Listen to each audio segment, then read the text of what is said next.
আপনার কাছে যদি একটা ইনকাম সোর্স থাকে তাহলে ভাই আপনি টাইম বোমার উপরে বসে আছেন। কথাটা শুনতে অনেক খারাপ লাগলেও এটাই বাস্তব। আজকের ভিডিওতে আমরা কথা বলবো একটা ইনকাম সোর্স আপনাকে কেন গরিব রাখে, কেন গরিব মানুষেরা বড়লোক হতে পারে না, আর বড়লোকরাই কিভাবে বড়লোক হয়, এবং একটা থেকে কিভাবে 5টা ইনকাম সোর্স তৈরি করা যায়, এবং আপনিও কিভাবে মাল্টিপল ইনকাম সোর্স তৈরি করতে পারবেন। এই সকল বিষয় নিয়ে কথা বলবো এই ভিডিওতে। নো ম্যাটার আপনি কোন স্কিল নিয়ে কাজ করেন, নো ম্যাটার আপনি চাকরি করেন নাকি ফ্রিল্যান্সিং করেন, আপনি যদি একজন কর্পোরেট মানুষ হন বা আপনি যদি কোনো স্কিল জানেন, আপনার যে কোনো যোগ্যতা থাকে, তাহলে আপনি একটা স্কিলকে 5টা ওয়েতে মনিটাইজ করতে পারবেন। কিভাবে? ভিডিওটা শেষ পর্যন্ত দেখুন, আপনি নিজেই জেনে যাবেন। তবে তার পূর্বে একটা ইনকাম সোর্স থাকলে কি কি সমস্যায় আমরা পড়তে পারি এই বিষয়টা দেখে আসি। বিশেষ করে আমাদের বাংলাদেশের মানুষদের মনে একদমই গেঁথে গেছে যে লেখাপড়া করো, ভালো একটা চাকরি করো, তোমার লাইফ সেট। কিন্তু বিষয়টা আদৌ এরকম হয় না। আপনি ধরেন একটা চাকরি পাইছেন, বাট চাকরিটা যদি আপনার চলে যায় তখন আপনার কি হবে? এরকম হতেই পারে আপনি নতুন আরেকটা চাকরি পেলেন না, বসে থাকতে হলো। কোম্পানি যদি ডাউন সাইজ করে তখন আপনি প্রথম ভিকটিম হচ্ছেন। ইনফ্লেশন প্রতি বছর বাড়তেছে, কিন্তু স্যালারি কিন্তু ওই হারে বাড়ে না। বাংলাদেশে যদি আপনি বর্তমান চিত্র দেখেন, অধিকাংশ গ্র্যাজুয়েটেড ছেলেমেয়েরা 10 থেকে 15,000, সর্বোচ্চ 20,000 টাকার একটা জব করে। কিন্তু বর্তমানে যে ইনফ্লেশন রেট, এই ইনফ্লেশন রেটকে বিট করে ভালোভাবে ফ্যামিলি নিয়ে চলাফেরাই কিন্তু অনেক বেশি কঠিন। আর আপনি যদি শহরে দেখেন তাহলে 20,000 টাকা তো কিছুই না। সো একজন গ্র্যাজুয়েটেড পার্সন হিসেবে একটা ইনকাম সোর্স থাকা আপনার জন্য, আপনার পরিবারের জন্য, আপনার ফাইন্যান্সিয়াল কন্ডিশনের জন্য অনেক বড় সমস্যা। এই এক্সপ্লেনেশনেও যদি আপনি স্যাটিসফ্যাকশন না পান যে একটা ইনকামই আমার জন্য যথেষ্ট, একটাতেই এনাফ, তাহলে ভাই আপনাকে আরও কয়েকটা পয়েন্ট বলতেছি যে একটা ইনকাম সোর্স কতটা বিপজ্জনক। নাম্বার 1 হচ্ছে জব সিকিউরিটি। আপনি ভাবছেন আপনার চাকরিটা স্টেবল, কিন্তু আপনার পুরো ইনকামটাই কিন্তু নির্ভর করছে আপনার বসের ডিসিশনের উপরে বা আপনার কোম্পানির প্রফিটের উপরে। এটার কোনো কন্ট্রোলই আপনার হাতে নাই। আপনার বস যদি সিদ্ধান্ত নেয় আপনাকে রাখবে না, বা আপনার কোম্পানি কোনোভাবে যদি প্রফিট করতে না পারে, সেই ইম্প্যাক্ট কিন্তু আপনার জবে এসে পড়তে পারে। নাম্বার 2 হচ্ছে টাইম ফর মানি ট্র্যাপ। আপনি যতক্ষণ পর্যন্ত চাকরি করছেন তার উপরে বেস করে আপনি বেতন পাচ্ছেন, অর্থাৎ আপনি আপনার সময় বিক্রি করতেছেন। কিন্তু একদিনে তো মাত্র 24 ঘন্টা, আর একটা মানুষ কখনোই দিনরাত 24 ঘন্টা কাজ করতে পারে না।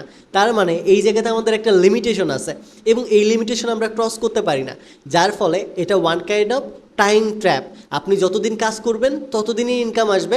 আপনি যদি কাজ করা বাদ দিয়ে দেন, আপনার ইনকাম টোটালি জিরো, যেটা আরও একটা রেড সিগন্যাল আপনার ক্যারিয়ারের জন্য। তৃতীয় নম্বরে আরও একটা কারণ হচ্ছে জিরো ব্যাকআপ প্ল্যান। ধরেন আপনি হঠাৎ করে অসুস্থ হয়ে গেলেন বা কোম্পানি বন্ধ হয়ে গেল, তখন আপনি কি করবেন?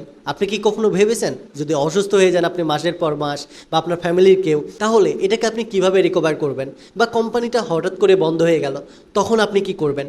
এই যে জিরো ব্যাকআপ প্ল্যান থাকা, এটা আপনার ক্যারিয়ারের জন্য এবং আপনার ইনকাম সোর্সের জন্য অনেক বড় একটা হুমকি। সো এই যে বিপজ্জনক আমি রেড সিগন্যালগুলোর কথা বললাম, এই প্রত্যেকটাতে আপনি পড়বেন যদি আপনার শুধুমাত্র একটা ইনকাম সোর্স থাকে। তাহলে এখন জাস্ট ইমাজিন করুন, আপনার একটার পরিবর্তে যদি 5টা ইনকাম সোর্স থাকতো, তাহলে আপনার ফাইন্যান্সিয়াল কন্ডিশন কেমন হতো, আপনার রিস্ক নেওয়ার ক্ষমতা কেমন হতো, এবং আপনি এখন কোথায় থাকতেন। তো চলুন আমরা এখন দেখে আসি যে কিভাবে আমরা নিজেদের একটা ইনকাম সোর্স থেকে 5টা ইনকাম সোর্স তৈরি করতে পারি। নো ম্যাটার আপনি কোন স্কিল নিয়ে কাজ করেন, যদি আপনি এই ফ্রেমওয়ার্কটা স্টেপ বাই স্টেপ ফলো করেন, তাহলে আপনি অবশ্যই একটা থেকে 5টা ইনকাম সোর্সে কনভার্ট করতে পারবেন।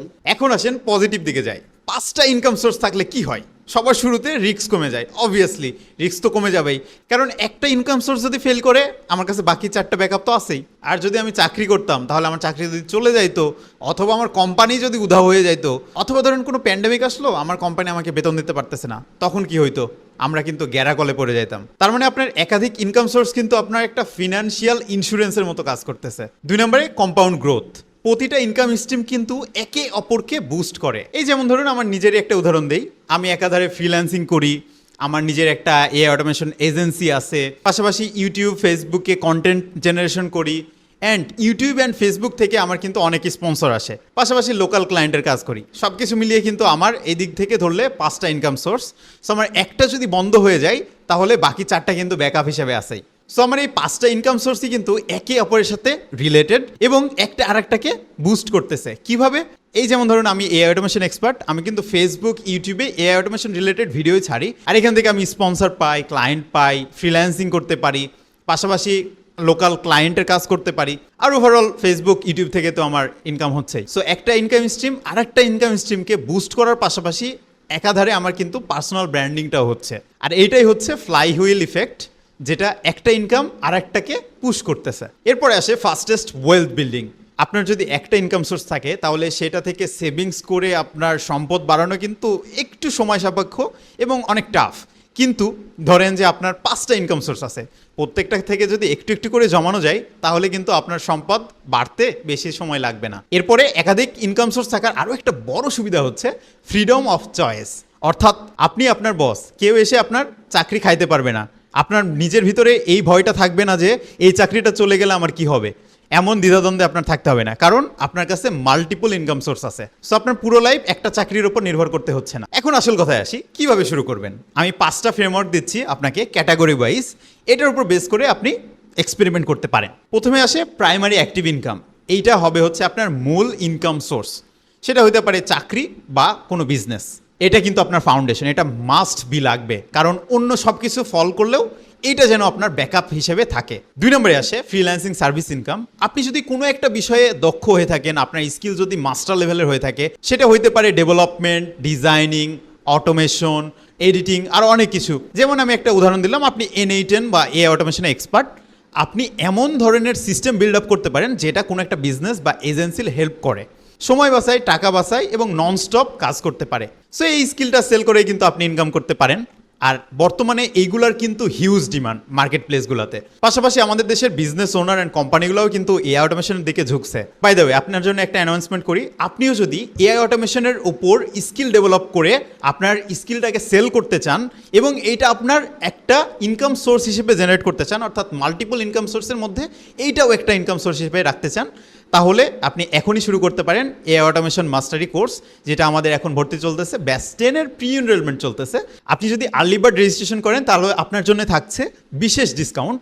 আর আমাদের এই কোর্সের বিশেষত্ব হচ্ছে আপনি বেসিক টু অ্যাডভান্স লেভেলের শিখবেন। কোর্স শেষে ফ্রিল্যান্সিং গাইডলাইন থাকতেছে, প্রতিদিন 10 ঘন্টা লাইভ সাপোর্ট আমাদের থেকে শিখতে পারতেছেন। অ্যান্ড এই কোর্সে যেসব টুলসগুলো আপনি ইউজ করবেন, লাইক N8N-এর 1 বছরের সাবস্ক্রিপশন অ্যান্ড ওপেনএআইয়ের ক্রেডিট পাচ্ছেন 2 মাসের। এবং সব থেকে গুরুত্বপূর্ণ বিষয় হচ্ছে, যতদিন পর্যন্ত না আপনি ইনকাম জেনারেট করতে পারতেছেন ততদিন পর্যন্ত আমাদের থেকে সাপোর্ট পাচ্ছেন। পাশাপাশি কোর্সের অ্যাক্সেস তো লাইফ টাইম থাকবেই, সাথে পাচ্ছেন সার্টিফিকেট। কোর্স সম্পর্কে বিস্তারিত জানতে বা এনরোল করতে এই নাম্বারগুলোতে যোগাযোগ করতে পারেন। ওকে, এবার ভিডিও টপিকে আসি। এর পরের বিষয়টা হচ্ছে কোর্স ইনকাম বা ডিজিটাল প্রোডাক্ট সেল, অর্থাৎ আপনি একবার এই জিনিসটা বানিয়ে মাল্টিপল টাইমে মাল্টিপল মানুষের কাছে সেল করতে পারবেন এবং ইনকাম করতে পারবেন। আপনি যদি কোনো একটা ডিজিটাল প্রোডাক্ট বলেন বা টেমপ্লেট বলেন বা কোনো একটা কোর্স আপনি রেকর্ড করে সেটা যদি সেল করতে যান, তাহলে একই জিনিস বারবার মানুষের কাছে সেল করতে পারবেন। এটা কিন্তু আপনার একটা ইনকাম সোর্স হিসেবে কাজ করবে। এরপরে আসে কন্টেন্ট ক্রিয়েশন বা অডিয়েন্স ইনকাম। আপনার যদি একটা হিউজ লেভেলের পার্সোনাল ব্র্যান্ডিং হয় এবং পরিচিতি থাকে, তাহলে কিন্তু আপনি স্পন্সরশিপ, ফেসবুক বা ইউটিউবের কন্টেন্ট মনিটাইজেশন মাধ্যমে অথবা ব্র্যান্ডেল বা কোনো প্রোডাক্ট সেলিংয়ের মাধ্যমে ইনকাম করতে পারবেন। এবং একবার যদি আপনার অডিয়েন্স বাড়া শুরু করে, এখান থেকে কিন্তু আপনি প্যাসিভ একটা ইনকাম করতে পারবেন। অ্যান্ড একটা কথা মাথায় রাখবেন, অ্যাক্টিভ ইনকামের থেকে প্যাসিভ ইনকাম থাকা অনেক বেশি গুরুত্বপূর্ণ, যেটা আপনাকে ফাইন্যান্সিয়াল ফ্রিডম দেওয়ার পাশাপাশি টেনশন ফ্রি রাখবে, ডিপ্রেশন ফ্রি। এবং সর্বশেষে আসে ইনভেস্টমেন্ট বা প্যাসিভ ইনকাম। আপনি কোনো মিউচুয়াল ট্রাস্ট, স্টক মার্কেট বা ছোটোখাটো বিজনেসে যদি ইনভেস্ট করেন, সেটা কিন্তু কোনো কাজ না করে অ্যাক্টিভলি আপনাকে ইনকাম জেনারেট করতে সক্ষম। একবারে যে আপনি 5টা ইনকাম সোর্স শুরু করবেন এমনটা না, একটা একটা করে শুরু করেন। আমিও কিন্তু একটা একটা করে শুরু করছি। আমি সর্বপ্রথম চাকরি দিয়ে শুরু করছি, তারপরে আমি ফ্রিল্যান্সিং বলেন, ইউটিউব কন্টেন্ট ক্রিয়েশন বলেন, কনসাল্টিং বলেন এবং সর্বশেষ এখন এজেন্সি নিয়ে কাজ করতেছি। সো ফাইনালি বলি, একটা ইনকাম সোর্স মানে আপনি একটা স্ট্রিংয়ের উপর ঝুলে আছেন, আর মাল্টিপল ইনকাম সোর্স থাকলে আপনার নিচে একটা সেফটি নেট আছে, অর্থাৎ আপনি ছাদ থেকে পড়লেও মাটিতে গিয়েও কিন্তু পড়বেন না, নেটে বেঁধে থাকবেন। দেখা হচ্ছে পরের ভিডিওতে। Have fun, take a risk.